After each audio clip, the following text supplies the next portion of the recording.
I'm Ken Taylor. I play tight end, and you are listening to On the Fin Side. It ain't the left side or the right side, then it must be the fin side. Inside. It ain't the left side. Welcome back, ladies and gentlemen, to another episode of On the Fin Side. This is Paul Pickens Jr., and today we've got Sean Folliard, the seek and destroy linebacker from Northern Illinois. Make sure you follow us out on YouTube, Spreaker, iTunes, and Stitcher, as well as on Facebook and Twitter.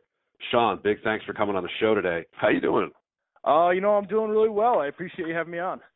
We're glad to have you. We love hearing all these draft stories and what the process has meant for folks out there. Tell us a little bit about yourself before we dive too far into that.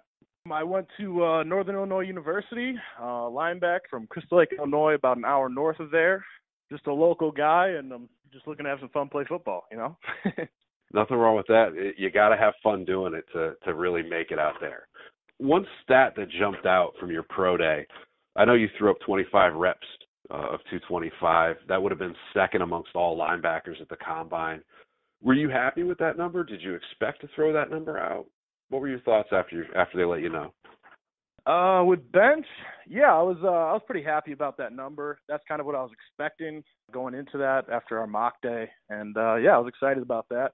The rest of the numbers, I wasn't too happy with, but overall it was a good day, so can't think about it now. One thing that also jumped out, I know you were named the defensive MVP for the Tropical Bowl after leading the team in tackles. What did an award like that in essentially one of the all-star games out there mean for you? It was just another opportunity to play football. I was just having fun with a new group of guys. It was a real simple defense, and I was just excited to just run around and play football again. It was like the good old days a little bit. Nothing wrong with that, man. I know a lot's been said about your football smarts, that you always seem to know where you need to be on any given play based on the scheme, but also that you know or seem to know where everybody around you is supposed to be. What can you tell our listeners about that? Absolutely. Growing up and luckily with the program that I went to high school with at Prairie Ridge, the coaches put a huge emphasis on just studying film, and some mentors along the way. And my coaches at Northern Illinois, that was just something that's been drilled into me is, you got to know the team you're playing, but overall you got to know your defense. And, if you don't know your defense, you're not going to be the best player that you can be. And I'm always looking for that edge. So just another opportunity to get better at the game and have fun watching it. One of the biggest ways to improve, essentially, is knowing what your strengths and weaknesses are. What would you say is your biggest asset in football, as well as the area of your game that needs the most improvement? That's a great question. I think that my best asset just be like we talked about, knowing where I'm supposed to be, when I'm supposed to be, and how this defense is supposed to be executed as far as the team aspect. And my weakness, I'd say, I'd like to hit people a little bit harder. I tackle people, but I don't get that pop that highlight. I'd like to see that a little bit more out of myself, is just being able to drive and finish people.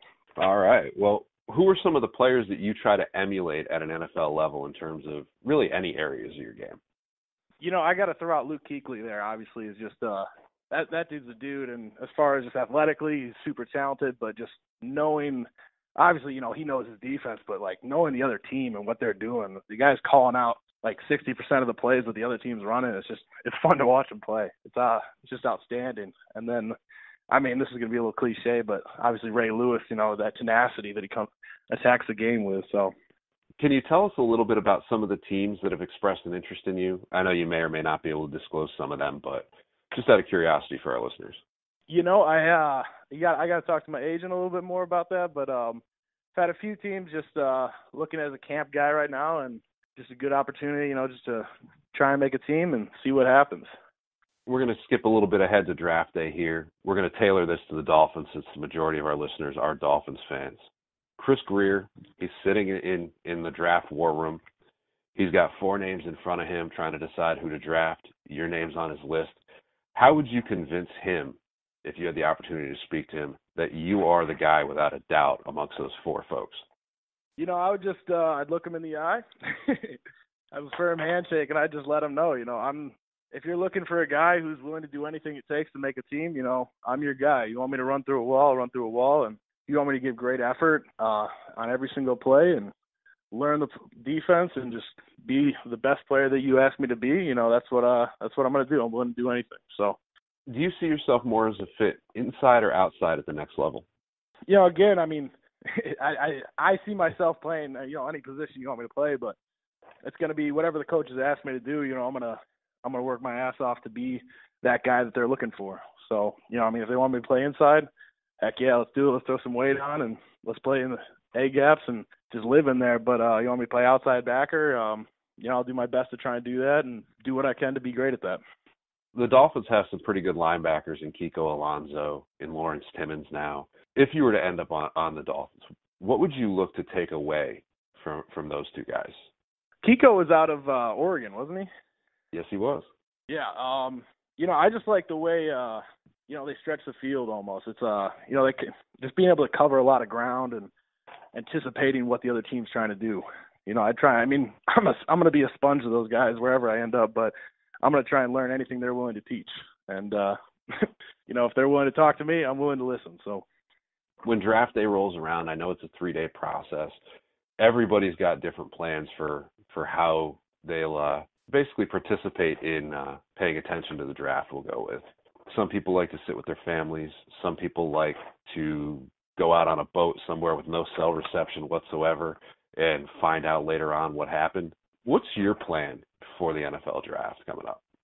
I'm probably, just knowing myself, I'm probably either going to be in the weight room somewhere trying to ignore it all, or I'm going to be out in the woods not talking to anybody. So we'll see what happens with that choice, but it depends on the day. Young players out there, people in high school, people playing Pop Warner, what advice would you give to those young players in terms of how to improve their game, how to make it to the next level?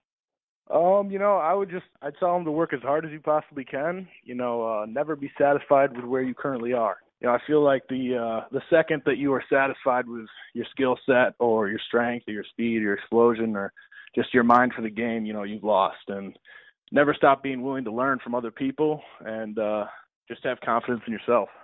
One of the things I'm asking everybody is I know your agency is big on this. I know a lot of NFL teams are really big on this now. What can fans expect from you in terms of community involvement at the next level? Oh, I'm a guy that's willing to give back.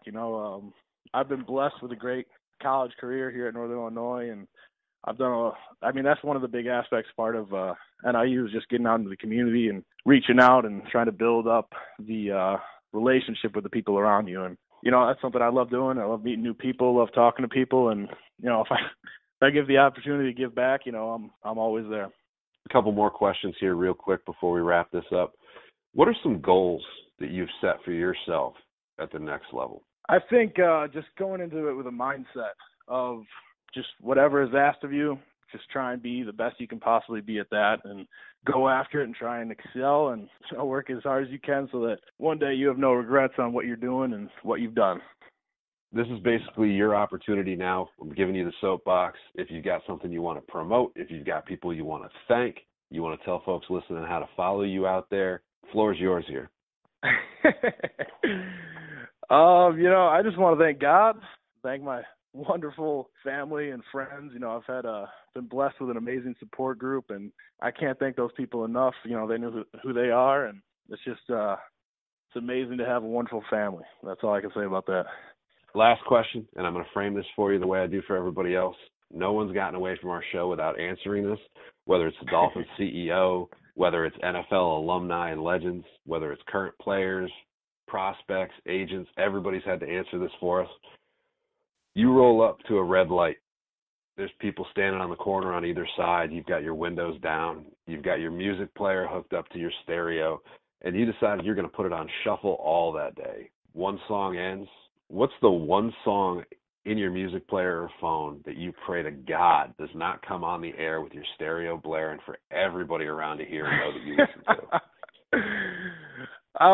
to? I'm proud of my music, but I gotta say, "Pretty Girl Rock" by Carrie Hilson. Me and my buddy get after it. So, I have to give you some credit. Several people have thrown Taylor Swift out there, so Really? I'm glad to hear somebody that's not throwing the Swiftie thing out there. A couple D linemen, believe it or not. So, no, man, it's great having you on here. I appreciate you coming on today. You know, we look forward to it. We'll be pulling for you in the NFL draft coming up. And for our listeners out there, make sure you follow us on Spreaker, YouTube, iTunes, Stitcher, and more, as well as on Facebook and Twitter at On the Fin Side. And if it's not on the right side, it's not on the left side. It is on the Fin Side. Solo D, take us home. It ain't the left side or the right side, and it must be the Fin side. Inside. It ain't the left side or the right side, and it must be the Fin side. Listen, Dolphins fans across the land all tuning in to see what Brian, Cat, and Paul about to do again. We rep our team, you can't change, stop, or ruin it. All we need is to figure what to do to